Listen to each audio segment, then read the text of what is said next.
Buenos días. Pues gracias a Dios que podemos estar aquí otra vez.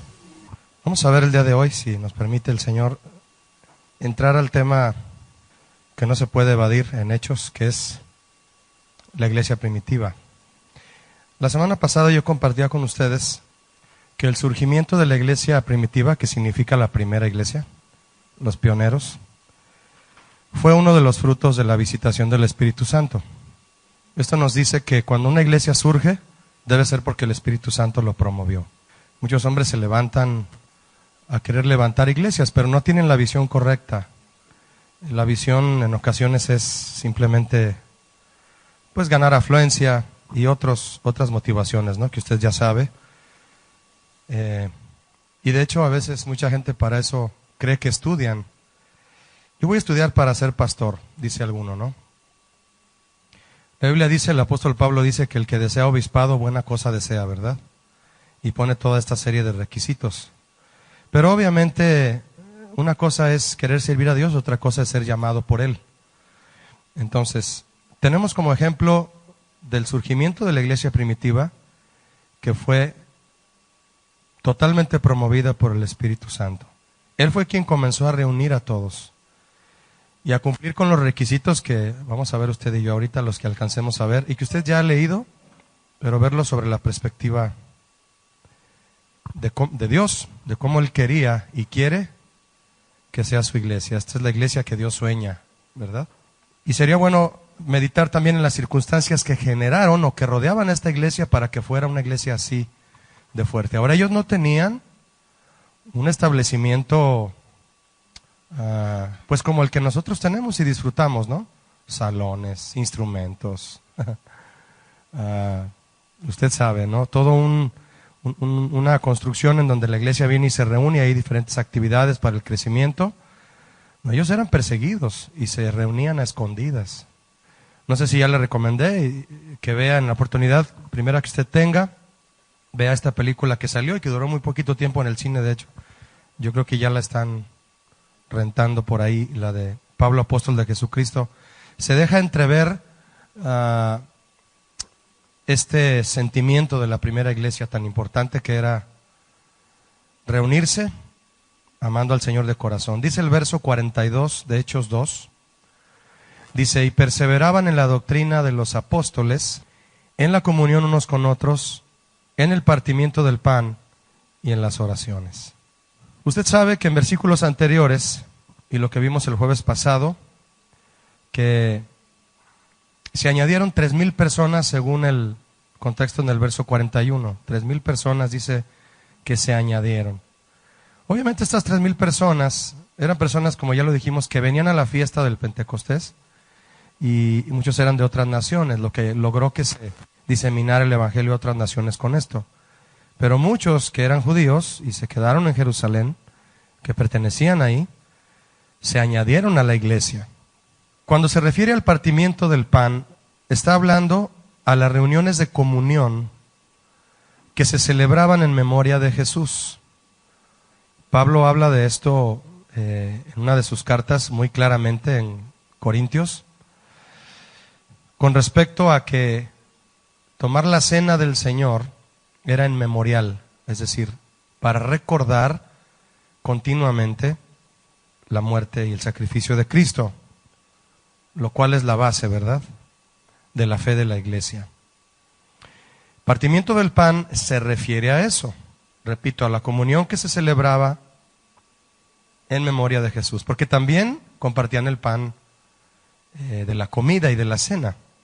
Ellos se organizaron tomando como patrón, fíjese, la cena que Jesús celebró con sus discípulos antes de morir. Tomaron como patrón eso. ¿Qué hizo Jesús en esa cena? Usted ya lo leyó en Mateo 26. En esa cena Jesús tomó el pan, lo bendijo y lo repartió entre sus discípulos, ¿cierto? Y luego tomó la copa y todos tomaron de esa copa. Ese fue el patrón que ellos tomaron para celebrar. Ahora recuerde que Jesús lo hizo y es imperante que si Jesús lo hizo, es una costumbre que si la iglesia la toma, es una costumbre que tiene base. Simplemente Jesús lo hizo y pues Él lo hizo, yo lo hago, ¿verdad?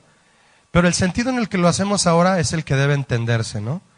Porque hay iglesias, hay denominaciones en la actualidad que celebran la Santa Cena, como se le llama en algunas partes de la Biblia. La celebran cada domingo, otros la celebran cada mes, otros de manera más separada. Pero si usted hace un estudio profundo de lo que es la Cena del Señor, usted se va a dar cuenta que ya en lo práctico, espiritualmente, práctico espiritual que hacemos en nuestra vida como cristianos, esa Santa Cena nosotros la hacemos, si vivimos consagrados a Él, la hacemos a diario. Porque comer el pan es recordar la muerte de Jesús. Si usted vive continuamente dependiente de que, porque el hecho de que Jesús murió por usted, usted vive, usted está comiendo el pan en ese momento. Es una comunión continua, ¿me explico? Entonces muchos condenan, déjeme decirle que sí condenan a iglesias que no celebran la Santa Cena por lo menos una vez al mes, ¿verdad? Cuando yo leía 1 Corintios 11, e hice un leve estudio de esto y en alguna ocasión lo compartí en la iglesia, la Santa Cena, hablaba de esto y el Señor me llevó a descubrir cómo es que, aunque yo no tenga pan y jugo de uva una vez a la semana y lo ingiera haciendo el memorial de la Santa Cena por Jesús, yo puedo vivir la Santa Cena en mi vida práctica diaria. Entonces, ellos tomaron este patrón. Jesús le dio vuelta al pan en la mesa, es decir, todos mordieron el pan, todos arrancaron un pedazo y comieron. Ese fue el patrón, está en Mateo 26. Lo tomaron como ejemplo y a partir de ahí se hizo la Santa Cena. Un memorial, mi hermano, muy hermoso. Yo lo disfruto cuando ocurre de manera natural, que se reparten pedazos de pan, a veces es pan ácimo, ¿verdad? Que es solamente harina seca y no tiene ni sal. ¿Por qué? Porque le hace olvidar a tu paladar cierto sabor. Simplemente estás pensando en que el cuerpo de Cristo está siendo masacrado. Su cuerpo fue inmolado. Inmolar significa golpear, maltratar. Por eso es el cordero que fue maltratado, inmolado. Y nosotros masticamos ese pan haciendo un simbolismo de eso y recordando así con una mente respetuosa y reverente: Señor, tu cuerpo quedó irreconocible por mí. Eso es el pan, ¿no? Entonces, ahí se basaron. Dice el verso 43, y sobrevino temor a toda persona, y muchas maravillas y señales eran hechas por los apóstoles. Sobrevino temor. Estoy leyendo Hechos 2:43. Interesante que diga temor. Y sobrevino temor. Déjeme ver algo aquí rápidamente. Hechos 2:43. Lo leo nuevamente, dice, y sobrevino temor. Esta palabra temor es la palabra phobos, de donde viene fobia. En realidad es un miedo, que sí se refiere a estar maravillado, pero de manera como a nivel de un susto. O sea, ¿qué está pasando entre estas personas, no? Entre estos cristianos. Pero también de una forma respetuosa. Es decir, hay que tener cuidado en lo que está sucediendo entre ellos, ¿no? Así como cuando vino el fuego y las manifestaciones en el Sinaí, de esta forma, así como el pueblo tuvieron miedo aquí de esta manifestación espiritual del Espíritu Santo para empezar, y de todo lo que comenzó a pasar, porque muchas maravillas, dice el verso 43, y señales eran hechas por los apóstoles. En primer lugar vimos que perseveraban en la doctrina. Véalo como un primer punto, mi hermano, muy importante, como número 1, perseveraban en la doctrina de los apóstoles. Esto hay que dejarlo bien en claro porque ellos sabían quiénes eran los apóstoles. Usted dígame qué significa apóstol, enviado. Jesucristo los dejó instruidos en su sana doctrina para comenzar la primera iglesia. Ellos obedecieron a esa enseñanza y se apegaron a eso. ¿Qué vamos a hacer? Lo que los apóstoles digan. Eso vamos a hacer. No vamos a volver a lo que los fariseos nos decían. No vamos a volver a lo que creemos que está correcto. Fíjese aquí la doble responsabilidad, una por parte de los apóstoles, de guiar al pueblo de manera correcta. El liderazgo tiene una gran responsabilidad, ¿cierto? Y la otra es por parte del pueblo de decir, voy a obedecer a mis pastores. Ay, eso me pone a temblar a mí, ¿verdad? Y a todo aquel que Dios ponga a presidir ante un grupo de personas y a guiarlos espiritualmente, nos tiene que poner a temblar. Así como Pablo decía, con temor y temblor, ¿verdad? Les dijo a los corintios, voy a ustedes con temor y temblor. Obviamente era un temor que venía a él porque se veía que lo podían meter preso a la cárcel por predicar el evangelio. Pero con ese mismo respeto, nosotros estar conscientes que estamos llevando el mensaje de Dios y no distorsionarlo. Esto de perseverar, mis hermanos, es una palabra que se debe acuñar en nuestro corazón de una manera muy especial, Perseverar en la doctrina. ¿Qué es doctrina? Enseñanza. Lo que me enseñe Pedro, imagínate la responsabilidad de Pedro, ¿no? Un hombre apegado al judaísmo, todavía quedaron varios asuntos pendientes que tratar en su vida. Pablo trató uno de ellos con él, circuncidarse. Pedro promovía eso en un tiempo. Y fue cuando Pablo le dijo, estás promoviendo cosas que ya no valen, Pedro. Ya no. Ahora lo que se circuncida es el corazón del hombre. O sea, no. Entonces, aún así, corrigiendo cosas, predicaba limpiamente el evangelio, Pedro, y todos iban detrás de los apóstoles. Importante punto, mis hermanos. Ahora, reclutaron al 12º apóstol y se cerró. Se cerró. ¿Quiénes fueron los apóstoles de Jesús? Ellos. ¿Usted y yo permanecemos en la doctrina de los apóstoles? Sí, porque es la misma que de Cristo. Pero ellos fueron los apóstoles de Dios.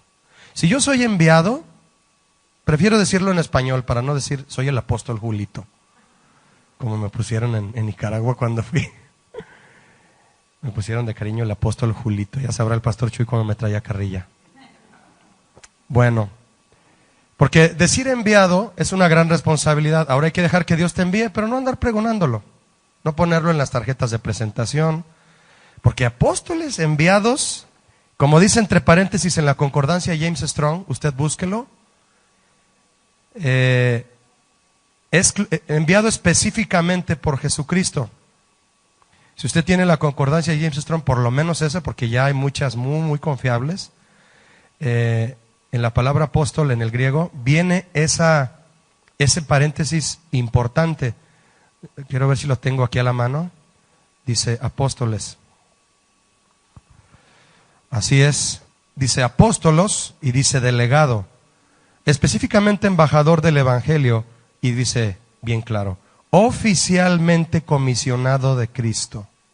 Eso saltó a mi vista, mis hermanos. A ver, oficialmente comisionado de Cristo, enviado y mensajero. ¿Por qué dice oficialmente comisionado? Porque de manera directa Él los envió. Entonces, usted y yo tendríamos la valentía de decirnos, yo soy apóstol de Jesucristo.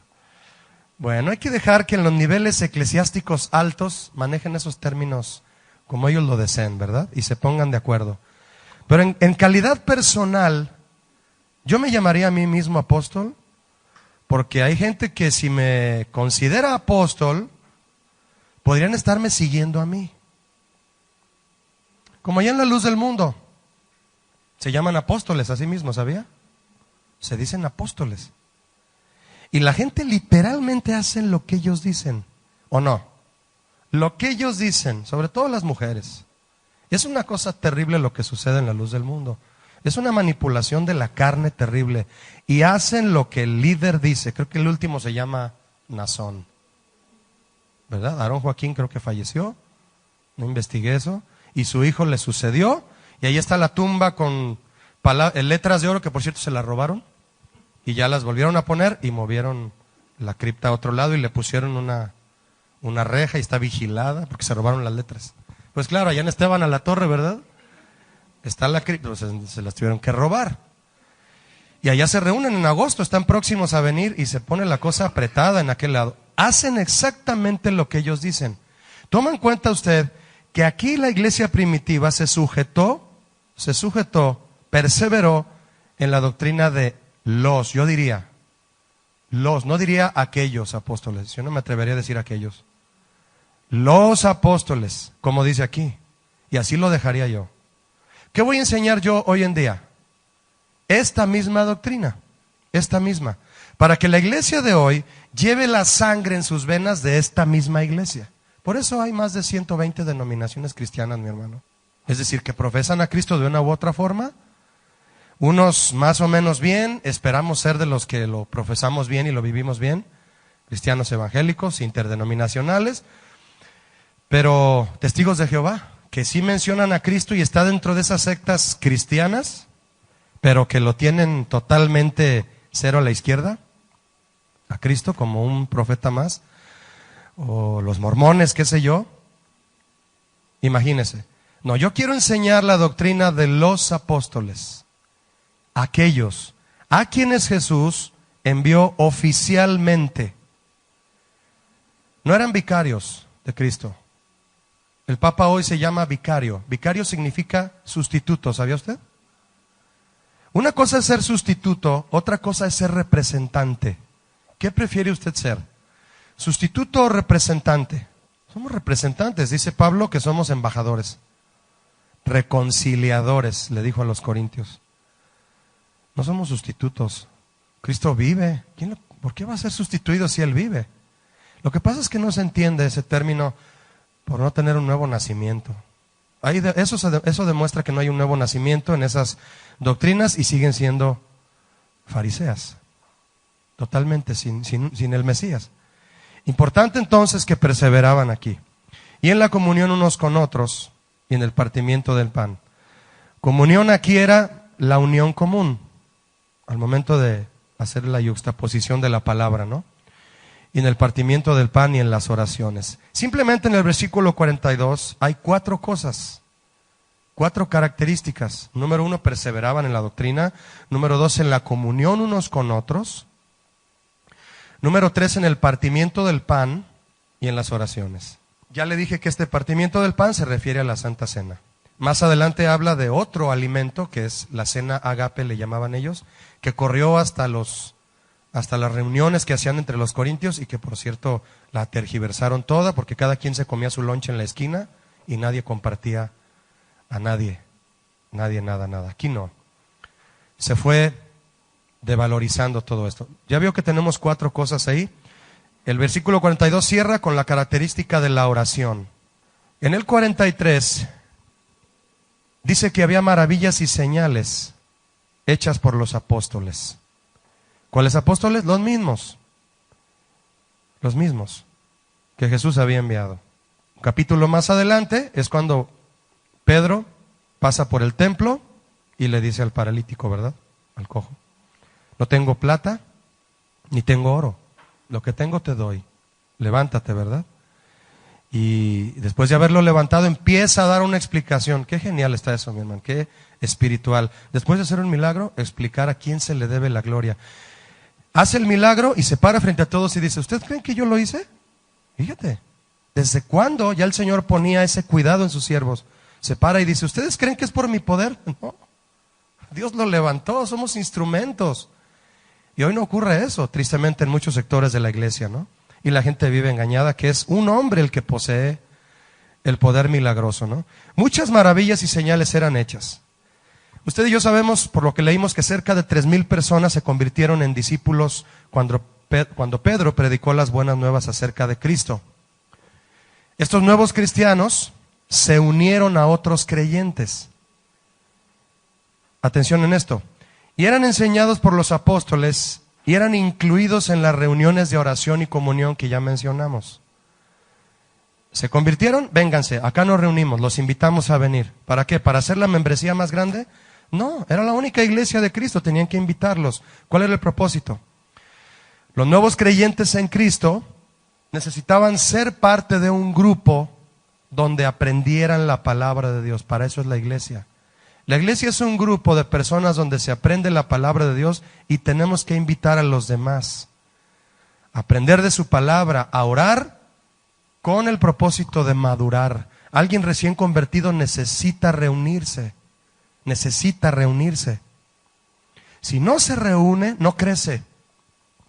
No crece. Por más que diga que puede estudiar la Biblia en casa, por internet, no, va a haber desvíos. En una ocasión se me acercó una familia, era en específico un joven, Me buscó en una de las reuniones hace como 2 jueves y me dijo, pastor, yo por mi trabajo no puedo venir mucho a la iglesia, me hacen trabajar en días, me cambian los turnos, etcétera. Y mi mamá está igual porque mi papá sufrió un accidente y está mal de su cabeza y no puede trabajar, él está como un vegetal. Lo estamos cuidando, a veces da señales de que está más cuerdo, pero no quise decir que está loco, no, simplemente tiene algo en su cabeza el Señor. Y él me explicaba que él tenía ganas de venir más a la iglesia. Un joven que se veía con una mirada así de, quisiera, porque hay muchas cosas que no entiendo, pastor. Y me empezó a hablar de sus pruebas, y por cierto hablaba muy rápido, me platicó casi toda su vida en 15 minutos. Y yo ahí escuchándolo, creo que se llamaba Jonatán, y le dije, mira, Jonatán, necesitas buscar la manera de que tú y tu mamá se reúnan. ¿En dónde escucha tu mamá la palabra de Dios? En internet, pastor. ¿Y a quién escucha?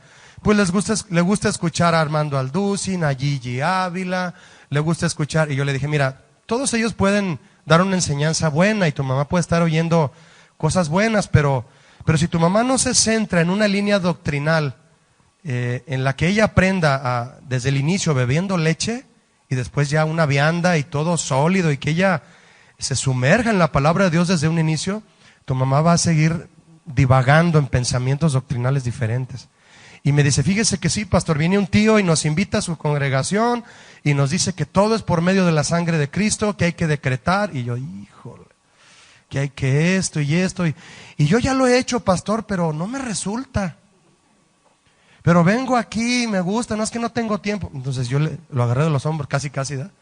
Ubícate. Le digo, mira, yo no te voy a decir que esta es la iglesia donde Dios, pero tú lo vas a descubrir, donde Dios te quiera. Si Dios te quiere aquí en esta iglesia, empieza a pedirle a Dios que te dé un trabajo para venir a la reunión. Ven a una reunión fielmente. Y luego estás chavo, ¿cuántos años tienes? 23. Ven a los jóvenes. Aprende aquí, invita a tu mamá y convence a tu mamá de que deje de oír por internet y venga a una reunión. Y a otra. Porque esa es la forma, mis hermanos, que Dios estableció para que la gente crezca. Venir a la iglesia. No hay otra. Este es el camino para crecer. Muchos apenas empiezan en su relación con Cristo. Deben de buscar a otros creyentes para tener ese compañerismo. El compañerismo cristiano genera madurez también. Obviamente hay personas que estamos creciendo, cometemos errores, no tenemos toda la experiencia del mundo, pero pues ahí entre hermanos nos pulimos, ¿verdad? Si nos tenemos amor y paciencia, vamos a crecer. Este era el propósito de la iglesia también inicial, debe serlo hoy. Que la gente cuando se reúna venga a crecer. El propósito es crecer, mi hermano, crecer. Usted está creciendo, examínese porque esa es la meta. Esa fue la forma en que Dios estableció que la gente crezca. Por eso Pablo les dijo, no dejen de reunirse, como muchos tienen por costumbre, mala costumbre, por cierto, ¿no? Dejar de reunirse, dejan de crecer. También se me han acercado personas, hay oportunidad de escuchar muchos testimonios de personas. Pastor, yo dejé de ir a la iglesia 2 años, quiero retomar y al escuchar que te dicen 2 años, dice, híjole, se atoró ahí un buen tiempo, ¿verdad? De lo que se perdió, se quedó ahí atorado, hubo un pausa en su vida, todos creciendo y ella no. Y pues alcanzar a todos, ¿no? Alcanzarlos en el crecimiento. ¿Hay disposición? Se puede, pero ¿cuántas cosas en el plan de Dios obstruimos, mi hermano, cuando no tenemos la disposición de venir a aprender del Señor?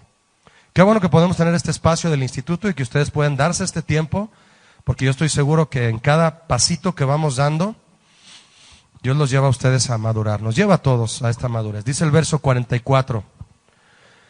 Todos los que habían creído estaban juntos y tenían en común todas las cosas. Una característica, mi hermano, sorprendente de la iglesia, que debe ser de la iglesia actual también. Estaban juntos y tenían en común todas las cosas. ¿Qué hacían todos cuando se juntaban? Reconocían a los otros creyentes como hermanos en la fe. Ahora, usted sabe que había persecución, ¿cierto o no? Y difícil. Vea esa película para que vea lo que le digo. En el tiempo en que el protagonista de la película, obviamente es Pablo, pero también es Lucas, que por cierto es Jim Caviezel, el protagonista de La Pasión del 2003.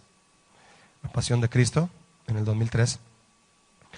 Y, por cierto, su testimonio es sorprendente. No sé si alguna vez lo vio usted en YouTube. Búsquelo a Jim Caviezel. A partir de que él filmó esa película con Mel Gibson, nadie más le dio trabajo. Por lo menos 3 directores de cine le dijeron: si filmas esa película con Mel Gibson, no te volvemos a contratar. Y él dijo. Y luego tenía 33 años de edad Jim Caviezel cuando la hizo. Dice: estoy en la edad perfecta, dijo. Curioso, ¿no? Que haya tenido 33 años cuando hizo La Pasión de Cristo. Entonces, y está muy hermoso su testimonio. Él pertenece a una iglesia, creo que en California, y Dios lo usó en ese sentido. Y lo invitaron ahora a filmar Pablo, el apóstol de Jesucristo, y él es Lucas, toma el papel de Lucas. Ya saben cómo actúa, ¿no? Él hizo películas con Morgan Freeman y otros actores, está al nivel, y él tomó ese papel de compromiso y dijo: no me importa que no me contraten, yo voy a hacer esa película. Imagínate el privilegio que tuvo de personalizar a Jesús y cómo lo hizo, ¿no? A todos nos hizo llorar, ¿no? Lo tremendo que nos mostraron ahí la muerte de Cristo. En este sentido, en ese tiempo de la iglesia había persecución. Empalaban a los cristianos. Los atravesaban por el coxis y los quemaban vivos. Y eso dicen las crónicas históricas. Horrible, ¿no? Eso hacía Herodes. Tremendo Herodes, que ya ha de estar probablemente a fuego lento, ¿no? No lo sé, no se lo deseo, pero ya está ahí tal vez. No lo sé. Es que pasa por la mente una mentalidad así de sangrienta. Y eso no puede ser, ¿no? Pues lo que estamos viviendo hoy, ¿no, mis hermanos? Matando a quemarropa a los candidatos a la política, ¿no? Ya van 130 y nadie hace nada. Ni nos preocupa ya, casi ni a nosotros nos preocupa, ¿verdad? 130. Ayer mataron a una mujer joven, candidata a la senaduría allá en Oaxaca también. Joven. Tremenda la cosa. Gente sangrienta. En ese tiempo decidieron estar juntos y tener en común las cosas. ¿Por qué? Porque unos tenían más, otros menos, y salir a trabajar era riesgoso. Y que en el trabajo dijeran: tú andas con ese tal Pedro. Y negar a Jesús y negar a Pedro, como el líder de ese grupo, era comprometer su cristiandad, su cristianismo. Ellos no se comprometieron a eso. Estar juntos aquí, mis hermanos, es más de lo que vemos en el versículo. Estar juntos es estar tomados de la mano en el circo romano. Tremendo, ¿no? No es estar juntos como usted y yo estamos aquí en el mismo salón. Claro que estamos juntos y hay un ambiente de paz y el Señor aquí entre nosotros, eso lo sabemos. Pero estar juntos era de sangre, de sacrificio. Tremendo, ¿no? Un nivel que usted y yo no nos podemos imaginar. Y que podría llegar, como muchos cristianos en el mundo están hoy en China, que no pueden sacar una Biblia porque se los llevan a la cárcel, que se tienen que reunir en parques y llevar la Biblia en hojas para leerla y luego guardarla.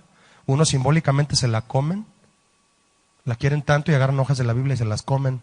Son tan enajenantes los chinos, que cristianos que hacen eso. Imagínate el hambre que tienen de Dios. Me voy a comer una hoja de la Biblia porque no la puedo tener en la mano, pero imagínate, la leen y se la aprenden de memoria y se la comen. Porque si le echan a un bote de basura y alguien descubre, tremendo la unidad, ¿no? Y tenían las cosas en común. Entonces, reconocer que los demás son nuestros hermanos en la fe nos hace estar juntos, no reunidos. Una cosa es estar reunidos, otra cosa es estar juntos, como lo dice este versículo. ¿Cómo estamos? ¿Reunidos o juntos? Como dice el Salmo que lo leíamos la vez pasada, 133. Lo que es realmente bueno y delicioso, ¿no? Déjeme ver algo aquí rápidamente. Reconocer entonces que los demás son mis hermanos en la fe. No solo otros creyentes, igual que yo. Los cristianos en Jerusalén comunicaron a los apóstoles todo lo que tenían. Esto es muy importante. Fue cuando ocurrió, un poco más adelante, lo de Ananías y Zafira. De manera que todos se beneficiaran con las bendiciones de Dios. Era una tentación. A los corintios les sucedió así, tristemente. Poseer riquezas materiales y apartarse de los demás, cada uno cuidando lo suyo. Supliendo lo suyo y disfrutando de lo que cada quien tenía. Pero en esta ocasión, tener las cosas en común representaba más que ayudarse unos a los otros. Llegaron al grado de vender sus propiedades y entregarlo todo a los apóstoles. Entienda usted una vez más, lo reitero, que era un tiempo de persecución en el que sabían que no tenían nada que perder si vendían sus cosas. No tenían nada que perder. Estaban decomisando a los cristianos. Entonces debieron haber dicho, en vez de que el gobierno romano me quite mi propiedad, la voy a vender antes de que haga eso y se lo doy a los apóstoles para que compren comida y todo lo necesario para que la iglesia siga cumpliendo su propósito. Esta era una situación especial. La iglesia actual, cuando se encuentra en situaciones especiales, sabemos que Dios siempre va a usar a personas generosas y a toda la iglesia en realidad, para que por medio de los diezmos y las ofrendas la iglesia sea sostenida. No tiene que haber otra forma. Tienen que ser diezmos, ofrendas y dádivas generosas de la iglesia lo que sostiene a la iglesia. No debe haber otra manera. Ayer hubo una reunión con Enrique Alfaro y algunos pastores de Guadalajara. Esa es otra forma de querer recabar fondos, ¿verdad? Que siendo pastor te den un lugar en la política y vas a tener un renombre, una posición, posibilidades de llevar a tu iglesia a ser más reconocida. Y eso es un peligro, ¿no? Que la iglesia busque por otros medios los recursos que solo Dios puede traer para que la iglesia subsista.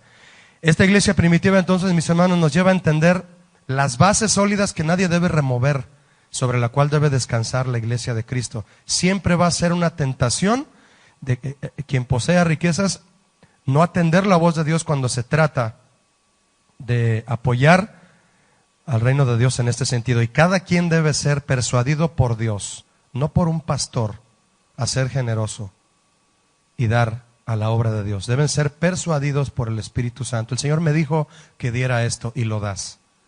No porque el pastor te persuadió a darlo, no. Cada uno debe dar como propuso en su corazón, dice la Biblia. Eso habla de una decisión personal entre tú y el Señor, de lo que tú vas a dar para que el reino de Dios siga adelante.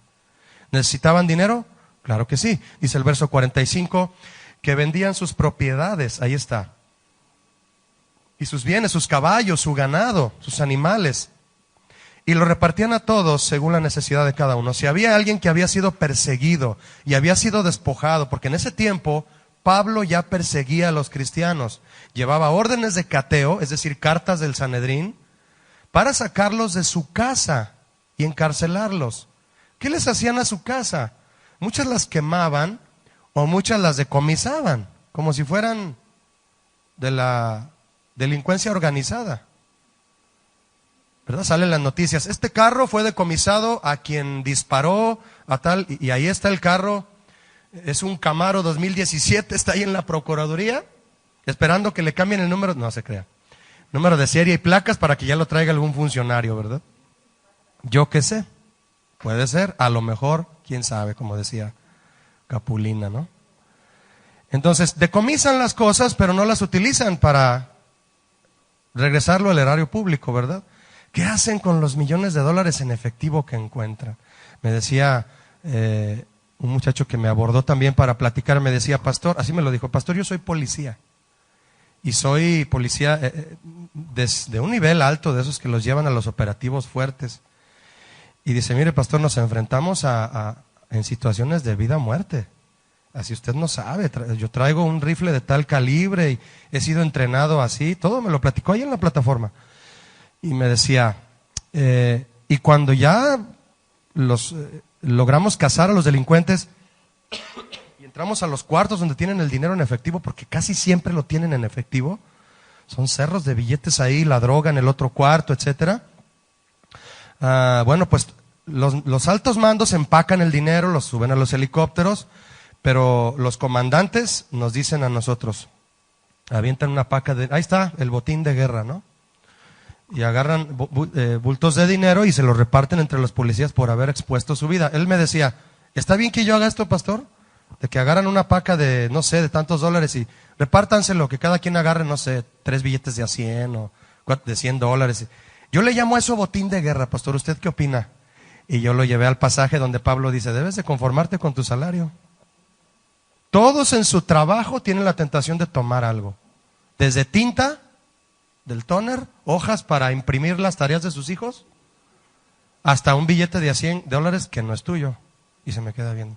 Pero es botín de guerra, pastor. Y en las guerras del Antiguo Testamento dice que saqueaban. Esa es otra cosa. Eso es sombra de lo espiritual que vendría a enseñarnos algo espiritual. Sombra de lo natural que vendría a enseñarnos algo en lo espiritual. Entonces, en ese sentido, hay un abuso, ciertamente, ¿no? Hay un abuso ahí. Y yo le decía, no me digas que de ese dinero tú diezmas y ofrendas.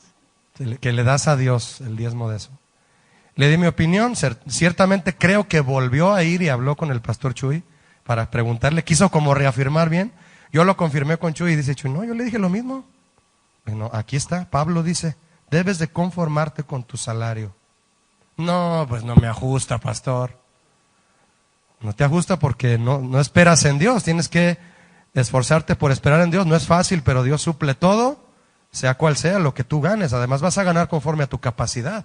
¿Quieres más? Prepárate, ¿no? Etcétera. En ese sentido es que los bienes eran repartidos, mi hermano, pero no en un sentido de saquear, sino en un sentido generoso, el de dar. El de dar. No en el de saquear. Entonces, ellos vendían sus bienes antes de que fueran decomisados. ¿Van a ser decomisados? ¿En dónde van a ser usados? No, le van a comprar un nuevo carruaje al César. ¿Le van a comprar su Camaro al César? No, mejor lo vendo y lo reparto en la iglesia. Muchos empresarios buscan la manera saben lo que va a ocurrir con los impuestos, desgraciadamente, y se las arreglan con un contador para que, de acuerdo a la ley, mucho dinero al final del año sea usado para bienes y lo dan en obras de caridad o compran vehículos para acá o para acá en vez de pagar impuestos. Ya pagué todos los impuestos durante el año. Ya, entonces, si esto de alguna forma contable lo puedo gastar y facturar de tal manera que mejor se beneficie alguien en mi trabajo, que tenga carro nuevo, alguien que tenga casa nueva, lo hacen de esa manera, ¿no? Porque siempre el gobierno, desgraciadamente, va a abusar en esa manera. No todos los gobiernos, probablemente. Tal vez fue una de las causas, mi hermano, por las cuales vendían lo que tenían. La cuestión aquí importante es el fin de la venta de esos bienes. ¿Cuál era el fin? Ayudarse entre ellos. Quiero invitarle a que vea un pasaje anexo a esta parte de vender las cosas y tenerlas en común, que está ahí adelante en el capítulo 4, Hechos 4 a partir del verso 32. Es un pasaje, repito, que se agrega a este punto, que es característica esencial de la iglesia primitiva, de tener todas las cosas en común. Hechos 4:32. Dice, y la multitud de los que habían creído era de un corazón y un alma. Estaban unidos, ¿verdad? Y ninguno decía ser suyo propio nada de lo que poseía, sino que tenían todas las cosas en común. Usted sabe que las diferencias de opinión siempre va a haber, ¿verdad que sí? Esas son inevitables, ¿cierto? Pero fíjese, muchos toman su opinión como una pieza que no encaja con la otra del otro hermano, sin darnos cuenta que podría ser una pieza de rompecabezas que si las armamos todas, se hace el rompecabezas. La iglesia es un rompecabezas, cada uno tiene una parte. Si tú no cumples con la tuya, se queda el hueco en el rompecabezas. Si no quieres cumplir definitivamente, Dios va a traer a alguien que ponga su parte y el rompecabezas va a estar completo porque Dios lo quiere. Eso es inevitable, la iglesia va a avanzar. La iglesia, las puertas del Hades no van a prevalecer contra la iglesia. El Señor lo dijo. Tú eres Pedro y sobre esta roca, es decir, yo, la roca, edificaré mi iglesia. Estaba nombrando a Pedro como el iniciador. Tú vas a iniciar todo, Pedro. Vas a ser pilar, estandarte, baluarte. Entonces, la iglesia no puede ser detenida. De una u otra forma Dios va a agregar las piezas que faltan porque nosotros no queremos realizar nuestra responsabilidad. Opiniones diferentes siempre va a haber. Siempre. Son inevitables por las diferentes personalidades humanas, ¿cierto? Pero pueden ser de ayuda las diferentes opiniones cuando alguien las dirige, si sabe controlarlas bien.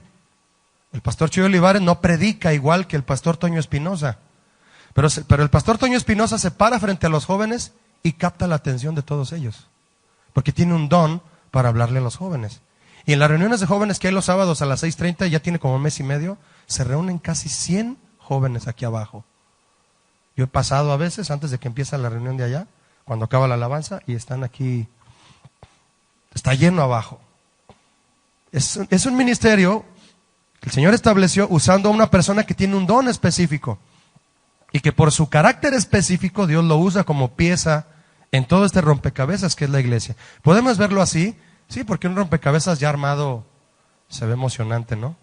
Dices, oye, ¿tú lo armaste? Así de 3,000 piezas, ¿no? No sé, la Gioconda o la Última Cena. O mi hermana estaba armando la Última Cena de Da Vinci y ahí la lleva, unas piececitas así. Y el cuadro está como el pintarrón, yo creo. Digo, ¿cuándo vas a terminar? No sé, voy tranquila. Y en ese sentido somos piezas diferentes. Ninguna pieza es igual en un rompecabezas, no podemos ser iguales. Pero bajo el mando de alguien guiado por Dios se logra todo esto, mis hermanos. ¿Usted cree que no hubo diferencias? Sí las debió haber habido, pero las piezas principales estaban: lealtad, entrega, amor a Dios y sobre todo, la palabra de Dios. ¿Qué había en la iglesia primitiva? No vamos a hablar del dinero que se recababa. Mencionamos eso como parte del crecimiento natural, pero lo que había era unidad espiritual. Y sin la iglesia, sin la unidad, discúlpeme, la iglesia no sobrevive. No sobrevive. No hay iglesia sin unidad. No hay. Y usted puede ver actos de división en alguna iglesia que usted haya estado y que pudieron haberlo lastimado a usted. Que usted pudo haber salido de una iglesia inclusive por algún acto que causó división. No se desanime por eso. El Señor siempre va a encontrar un lugar donde usted encaje para que usted sea parte de la unidad. Aunque a veces es difícil meter una pieza con otra, ¿no? Ahí nos estamos raspando unos con otros. Como dice el proverbio, ¿no? El hombre, el hierro con hierro se afila, ¿no? Así el hombre con el hombre se afila. En ese sentido es que viene la unidad, y no lo olvide, mi hermano, sin unidad la iglesia no existiría. Un ejemplo de esto es la iglesia de los Corintios. La iglesia de los Corintios se caracteriza por la división. Son las 2 cartas más grandes que escribió Pablo. Y toda la primera carta de Pablo a los Corintios no hace otra cosa, el apóstol Pablo, que exhortarlos a la unidad. Toda la primera carta. Les tuvo que hablar en el capítulo 15 de la resurrección de Cristo. A ver si este tema les hace entender por qué somos una iglesia y debemos serlo. Ahora hay que entender, aunque no es pretexto, que era una iglesia formada casi por puros gentiles y de muchas culturas, muchas. Se encontraba en un puerto expuesto al comercio, a la ilegalidad, a la fayuca, y había mucha corrupción dentro de la iglesia de los Corintios. Pero Dios les permitió avanzar hacia la unidad, y en la segunda carta como que se deja entrever que ya es donde Pablo les dice, sé que están tristes, y qué bueno, porque esa tristeza es de Dios. No es una tristeza normal y natural. Dios se las trajo porque estaban divididos, se peleaban unos con otros, se demandaban en las cortes. Es que este hermano me debe la renta, yo le renté una casa y no me pagó la renta. Lo voy a demandar. Iban a la corte allá griega o romana a demandar a un judío contra otro, imagínate, ¿no? Fue cuando Pablo les dijo, ¿por qué no mejor soportan el agravio? ¿Por qué no se dejan de niñerías? Y no me pagas la renta, no tienes, pues te la perdono. Desalójame la casa y está bien, tranquilo. Ya, búscate un lugar. Pero sin estar ahí, no, me tiene que pagar los 6 meses atrasados. ¿No tiene para pagarte? Déjalo, hermano. Déjalo. Soporta el agravio. No lo demandes. Porque la gente ha llegado a preguntar eso. Pastor, ¿qué hago si esto y esto? ¿No te puede pagar? ¿Qué vas a hacer? ¿Demandarlo? No demandes. No. Cada caso es diferente, pero hay casos en donde Dios te va a hablar y te va a decir, soporta el agravio. Perdona. Dios te puede dar. Eres más que eso. Eres más que el señor Barriga. Andas cobrando rentas ahí a don Ramón.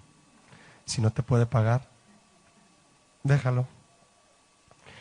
Todo eso habla de la unidad que por fin llegó a los Corintios después de tanta división. La división impide el cumplimiento de este propósito de Dios, mis hermanos. ¿Cuál? Tener las cosas en común. Y opaca la imagen de la iglesia ante el mundo. La iglesia no nos puede ver divididos. Sería como una ventana cerrada por la cual debería de estarse asomando Cristo. Y está cerrada por la división. Fíjese, estamos hablando de que tenían los bienes en común. Y fíjese qué contrariedad tan lógica, pero que nos lleva a aprender. Por estar divididos los corintios, eran la iglesia más coda. Los macedonios, que era un grupo chiquito, eran los que más daban en porcentaje. Y se los dijo, los macedonios, que son menos que ustedes, dan más a los santos. ¿Qué eran los santos? Todos los que eran perseguidos, y les llevaban esas ofrendas a quienes eran perseguidos, no tenían trabajo, no tenían casa en Jerusalén. Esas ofrendas eran para los santos de Jerusalén, no para los santos apóstoles, ¿verdad? No. Y Pablo les dijo claro a los corintios, ustedes no dan. ¿Por qué no dan? ¿Saben por qué no dan? Porque no están unidos. Y como no están unidos, es obvio que no se aman, no se conocen. Por eso hay una retención de los bienes. La división trae retención de bienes, imagínate. Triste el asunto, ¿no? Entonces, mis hermanos, cuidado con propiciar la división, porque al propiciar división, propiciamos la retención de la bendición de Dios. Importante punto, ¿no? Continuamos después, lo dejamos hasta aquí. Y gracias a Dios y a ustedes por este tiempo.